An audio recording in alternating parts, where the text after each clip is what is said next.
Hey, everybody. It's a privilege to have Jason Falcon on board for this nutrition discussion today. And the reason why I wanted to bring Jason in and talk to him is we're coming up on a crucial time with the holidays, and there's always a lot of trepidation that people have about the holidays. We relax a little. There's more alcohol, which lowers inhibitions. There's foods that are consumed. There's a lot of guilt that goes along with that. And who have been doing this for many years now, and now you have, I think probably close to 12 to 15 of our customers, of our members. Yeah, we're up there. Yeah, we're right. I think we're at 20. That's fantastic, man. Man. That makes me happy as hell. And people have come up to me and mentioned it too, and the biggest mention that I get is surprise. I'm surprised that what is being prescribed to them by you will have a positive impact on their weight goals that they have. And so it's usually, yeah, I'm working with Jason. He's got me doing this. I'm not sure about it. And then I hear from him 2 or 3 weeks later. It's like, I don't know how it happened, but I've lost weight and my appetite hasn't changed. And I don't feel like I'm really changed my diet that much. So it's awesome. But now we're headed into probably one of your most difficult periods of times where you got to coach our members through this. And I guess what I'd like to do is kind of kick it off and ask you if you have any at 30,000 foot recommendations to start with, and then we can kind of drill down into the specifics. But do you have any, kind of high level stuff that you just tell everybody? And if you do or you don't, do those like 30,000 foot kind of recommendations work? Yeah. So shoot, there's so much I could go into here because it's already something that there's a million different opinions on how one should eat depending on their goals. And then there's quite a few different opinions on how one should approach the holidays. I think this time of year, whether you're a recreational athlete or a high level athlete or whatever your goals are, I think most of the fundamentals are probably the same across the board. So holiday season in a good year is a time of, I think most people look at like Thanksgiving and Christmas as a time of going back home, wherever home is. A lot of people are getting back together with their, families, maybe some cousins and uncles and distant family they don't see often, maybe going back to their hometowns. And so it's just a time of kind of like departing their norm for however many days or a full week. And with that, human nature, most people, whatever they do as their norm, they kind of just stray to the opposite end of the spectrum. So when you combine that sort of mindset with food, it can be a pretty slippery slope. So the biggest advice I give everyone is a lot of people, they kind of, I think, psych themselves out before they even get there. And so, heading into November, especially late November into December, they say, oh, this is just it's going to be too much. What's the point of even trying to stay on track at all? And it's easy to get there, but if you break it down, I mean, so you have Thanksgiving, and then most people, depending on which holidays they celebrate in December, just say between November and December, we may have like 3, 4, 5 days that are technically like special days. And that's being generous. For most of us, it's probably more like 2 or 3. And really, those are just days. Meals on those days, maybe 1 or 2. So a lot of people kind of give themselves an out before they even head into it. And so, 60 days of eating times 3 days, 180 meals, they say, oh, what's the point of even trying? Because maybe 5 or 6 meals are tricky. And so they kind of let their guard down, give themselves a little bit of an out, wave the white flag before they even get there, right? And so what I try to encourage is, it's just like what I try to, kind of harp on year round. You do the work year round so that you can enjoy the special days.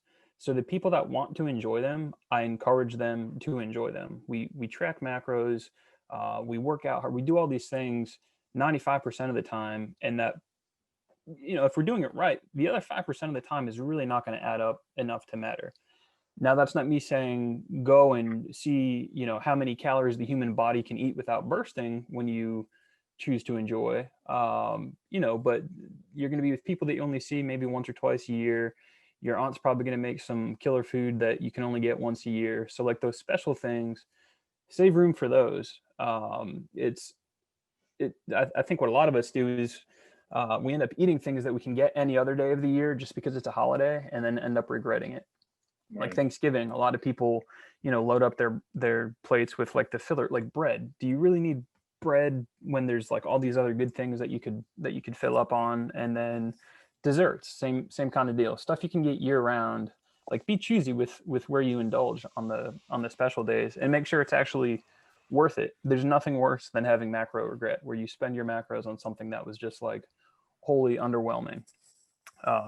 So overall, don't go into it feeling defeated before you even got there. Remember that it's only going to be a few instances over the next couple months, and just make the normal days count that much more, right? As long as the gym's open, stay getting in there, work out. As long as you're in your somewhat normal routine, try to keep your nutrition in check, and then that's still going to have you on the right side of things probably 95% of the month. So just stay showing up, kind of like anything else in life. Do you see, New Year's resolutions are a big thing, obviously, just to stay on the subject for a couple more minutes. Yeah. Do you see people setting, I'm going to change after the first of the year. In the meantime, I'm just going to let loose during the holidays. And how effective is that New Year's, in your opinion, how effective is that New Year's commitment? So it's sort of funny for me to think about. And now that I'm in like year 5 of coaching full time with nutrition, the year view, like November, December into the new year, is almost like on a weekly view, like Friday, like heading into the weekend. Essentially, a lot of people will hit us up Thursday or Friday and say, "Hey, like I'm stoked to get going. I can't wait to take this on. I'm going to get shredded. I just started doing this new workout thing. It's going to be awesome. I'm going to tie it all together." I go, "Okay, cool. Let's get you going." I go, "But I would really like to start Monday or Tuesday if I can." And it's like they want to have that last hurrah. And I think toward the end of the year, we're basically in like the Thursday or Friday of the year, right? Everyone wants to enjoy the Saturday or Sunday that is end of November into December. And so what most end up doing is following through on that intention to really indulge and celebrate. And what many don't end up doing is ever actually starting anything come January 1st. Right. Or if they do, their approach is a little off. And if you've seen some of my posts recently, most of them are based on like longevity and sustainability. And regardless of the date, it's awesome to step out of your comfort zone and challenge yourself to something, but try to, get into something that you're going to be able to, again, keep showing up for. Right. Right. One of the things that, we get a lot of questions about here at Diablo, and one of the things that and I might be getting this wrong, which is why I wanted to ask the question, is just centered around protein. Mm-hmm. My own personal perception is that people in general aren't getting enough protein in their diet, and that's usually one of the first quick fixes that people can make, is increasing the amount of protein in their diet to help build muscle, and then maybe curb the appetite or reduce the amount of carbohydrate or even fats that they're consuming in their diet. So just a kind of a quick layman's effort to balance the scales. Is this something that you find when you're doing your recommendations? And is it, am I way off base here, or should we be thinking about this differently? No, 100%. You probably see it the most when people ask you about nutrition. As a nutritionist, that's the question that I shouldn't say question, it's the feedback I receive most often, is that people are almost overwhelmed by the amount of protein that we ask them to hit. And the funny thing about that is there's all these calculators, which we really don't use macro calculators, at least with my company. We've been doing it long enough. We know the ranges, the recommended, minimums and the maximums. So we do a pretty good job, like picking out the right numbers for people, at least to start. And then as they start logging, that's the good data. And then we can start adjusting with it. But like say you, for instance, if I assigned you 185 grams of protein a day, and you said, holy crap, like this, you're 3 days in and you're like, dude, I'm struggling. I need some help. This is nuts. I was eating, now looking at how I was eating before, I might've been eating 60 or 70 grams on a good day. And so I think there's a lot of misinformation out there too. There's a lot of doctors that still tell people with 100% normal health markers, anything above, say, 60 grams of protein a day is bad. And so I think people are a little bit gun shy about taking in protein for some reason. So we do give that consideration as nutrition coaches. Like, we realize there's what science says is the best range, and maybe I want you eating 200 grams, but maybe 120 or 130 grams is more comfortable for you. So I try to find a sweet spot in the middle where I know if you come in too low, you're going to be hungry all the time. Your stomach's just not full. And you're probably, if you're working out hard, you're probably going to be wasting some muscle as you're losing weight. So multiple benefits to protein, and you sort of touched on them. You know your stuff well, obviously. From a body composition standpoint, protein is going to be your most important for either keeping muscle in a cut or building or maintaining muscle if you're in a mass or maintenance phase. And then just day-to-day practicality, it's the best bang for your buck as far as filling. Fat digests a little bit slower, so it keeps you fuller longer, but protein overall is the most filling macro. So it's the one, like, if people changed nothing else in their diet, even if they kept eating the same amount of calories that they were, if they simply moved to a higher percentage of those calories coming from protein, odds are they would really like the result of that. Is there a, I had some experience in the bodybuilding world many years ago, and Arnold Schwarzenegger, I think his recommendation was 2 grams of protein per kilogram of body weight. Is there a formula that in general people could use with respect to protein, just as a benchmark for intake? Yeah, it's 1.2 to 2 grams per kilogram of body weight. And that's for athletes. Anyone that does CrossFit, anyone that works out, say 3 or more times a week, I usually consider athletes and group in there. So like the pumping iron days, like Lou and Arnold and Franco, I think they were on the high side of their protein range. Asking most mere mortals like us to hit that, I would probably not have much luck. But if you aim for, that 1.2 to 2 kilograms or 2 grams per kilogram body weight, that's not wordy, is it? A good rule of thumb, if you really want to, like layman's terms, I tell people, if you had absolutely no body fat on you, how much would you weigh? Shoot for around that many grams of protein per day. And that's a pretty, that's not the magic formula, but it's a pretty darn good rule of thumb for the average person. Okay. Repeat that. So say I'm a 220-pound man, and I know that if I was, say 5, 6, 7, 8%, like stage lean, like pretty much minimal body fat from 220, if I needed to be 180 pounds to have no fat on me, setting that protein at that 180 mark, so 180 grams a day of protein, that'd probably be a pretty good baseline. So if someone's just off the top of your head, roughly, what does that look like in terms of food quantity? Is that a steak, 3 eggs, and a chicken breast, or? No, so it's going to be like probably a few servings of a few different things a day. And I think that's why most people struggle with protein is because they think protein equals meat. And for the most part, if you want to eat most of your protein and stay full, meat really is, pretty much the best source out there. But it's when people try to eat 100% meat to get their protein in that they really struggle. And I can get really complicated with that answer, but obviously many meats that are high in protein are also high in fat. So it's easy to run over your fat allotment if you're doing it solely from meat. So poultry and fish are probably going to be your 2 best bets.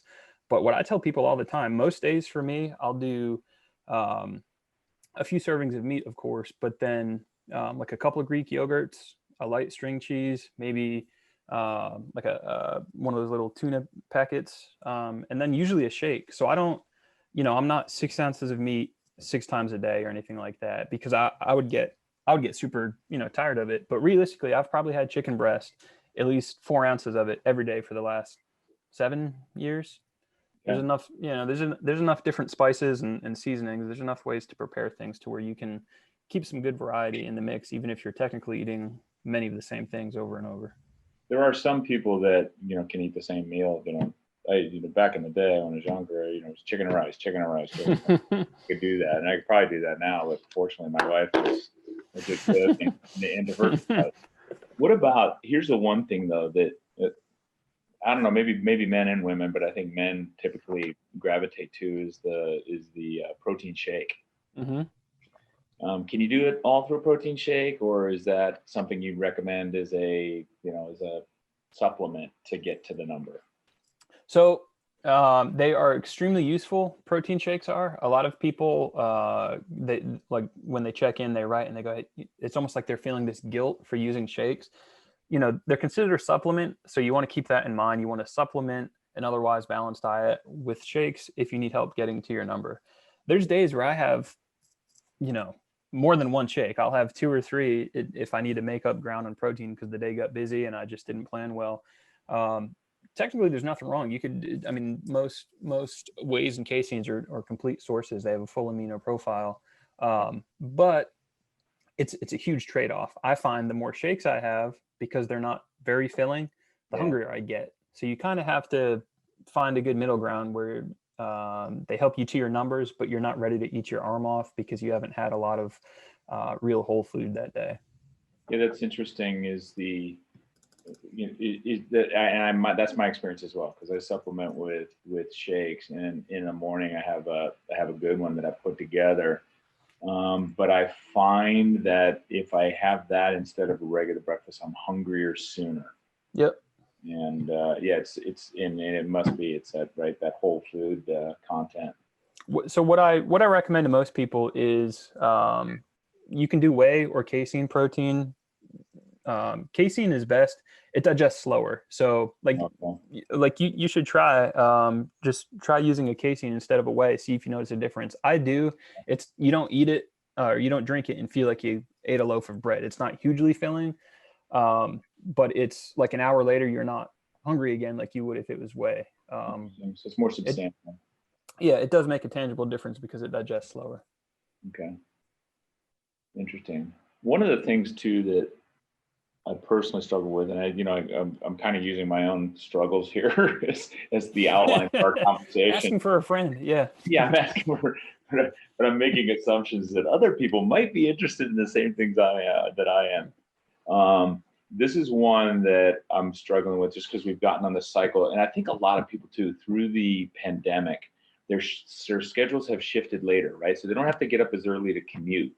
Mm-hmm. So they're sleeping a little longer in the morning, eating a little later, and then because we're all wrapped into activities that at home versus activities outdoors, we're all watching the Netflix a little bit longer than we should. So my eating times have gotten later and later. And, we're all eat, 9:30 at night, maybe even up to 10 o'clock at night, and be perfectly content. The problem is now I've developed kind of hunger pains at those hours. What are your thoughts on late eating, and versus say eating earlier and then going to bed, with, going to bed, quote, hungry? Yep. So sort of, there's 2 different contexts that I would answer that in the terms of weight change. If all numbers are equal, if total daily intake is the same, meal timing doesn't matter. Timing is more of a how you feel thing, hunger and energy. If you signed up with me for 12 weeks and you ate literally 100% of your day's numbers every night at 10 p.m., or you ate it spread evenly throughout the day, as long as your total daily numbers added up to the same, your body weight would change the exact same over 12 weeks. Really? But you'd probably be super hungry all day long leading up to 10 p.m. every night. So again, it's one of those pick your poison deals. Find a sweet spot. But no, that's a very real thing, and a lot of our people are absolutely doing that. Everything just feels a little bit lazier right now. We can wear our pajamas all day and get away with it. And so people are sleeping in, they're staying up later. Netflix usually involves a couple extra trips to the fridge and the pantry, and hey, let's see what we got. And then the nighttime eating can become, I think when we feel those late night hunger pangs, if, as long as we've eaten like a pretty good amount relative to what we normally do, I think it can almost become psychological. It's like if you were to go on a cruise and really overdid it for a week, and then you came back and you go right back to business, Monday, you would probably be hungry because your body for the last 7 days was accustomed to eating so much more. But I think a lot of it is almost like mentally, like, okay, now I'm feeling like I'm eating less. So you're taking true hunger, you call it mental hunger or whatever you want, but I think the two combine. And I find night eating for a lot of people to be very much like that. Have you had to deal with any issues of waking up in the middle of the night and wanting to eat? I've run into a couple people recently who have raised like they literally wake up in the middle of the night starving and they feel like they have to eat, and how do you handle stuff like that? So it's a really interesting question. The timing is interesting too, because we've actually gotten that in our Facebook members group a couple times recently. Until probably 3 months ago, when I was asked that question again, super rare thing. I've worked with two different folks about 2 years apart, where they were on a sleep aid, like a prescribed sleep medicine, that sleepwalking was one of the sides that they were warned about. And sleepwalking sort of manifested in the form of neither of them even knew they were doing it. They had no idea what was going on. Their weight wasn't changing. And we ultimately found out why, but one was a male doing it, one was a female. So one guy, his wife, found him in the kitchen, just eating out of the fridge at like 2 a.m., just in like this nowhere state. And then vice versa with the female, where her husband found her. So that's like sleep aids and prescribed medications. People that aren't on medications may need to be on medications. And the first thing I usually recommend to people is talk to your PCP, see if a sleep study is warranted. Something's going on where, in my opinion, it's more than a food thing at that point. Something's going on where you're, sleep quality, sleep quantity, something's going to be way off. If it was a true I'm really hungry thing, then like if I'm your coach at that point, I'm mortified because I've done a horrible job listening to your feedback. Like if you're truly that hungry to where you're waking up in the middle of the night, we're in way too big of a deficit, or we've been in a deficit way too long. But everyone, myself and everyone that works with me, like feedback is the most important thing. So if people are being honest with us, they would never end up in that position where at 1 a.m. they're so famished they're waking up to eat. It's usually something bigger somewhere else in the body, and it's typically a sleep thing. Fascinating. That's good. It really is. Yeah. Last question, because I didn't want to go too long on this one. I'll make sure everyone watches this from start to finish. And what would you say is, when you've done a very good job with so many people here in our box, and I know your success stories are long, and you go to your website, and which I've taken your website and put those stories on ours. They're remarkable. Do you have any special tricks of the trade, or your most effective tool that you put in that you kind of take out of your back pocket, and it's Jason Falcon's like secret sauce, or is it just just good old fashioned hard work? And it's the strangest thing. And you probably get it a lot for what you do at your box, but I don't think, there's no secret sauce. I know 100, people that do what I do that are 10 times better than I am. I think, and I'll probably just totally cut myself down here, but I think it's really 10% about what and 90% about being able to relay it in a way that someone can do something with what you're relaying to them. And so, just kind of connecting with people on a human level first, just like, someone brand new walking through your doors, they're probably intimidated. How it's a very welcoming environment. It's a huge family you've built.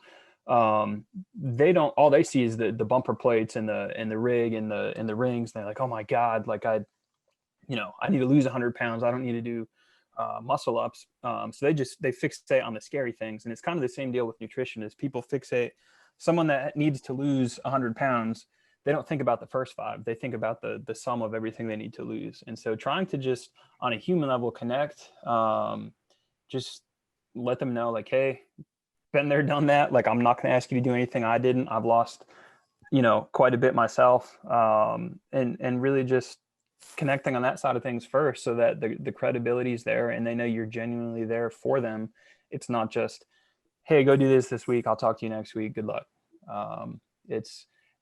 I guess I can't answer that because I really don't know. It's finding It is good. It's like, it's almost having, and it's one of the things that, a number of expert CrossFit coaches have said, Pat Barber being one of them.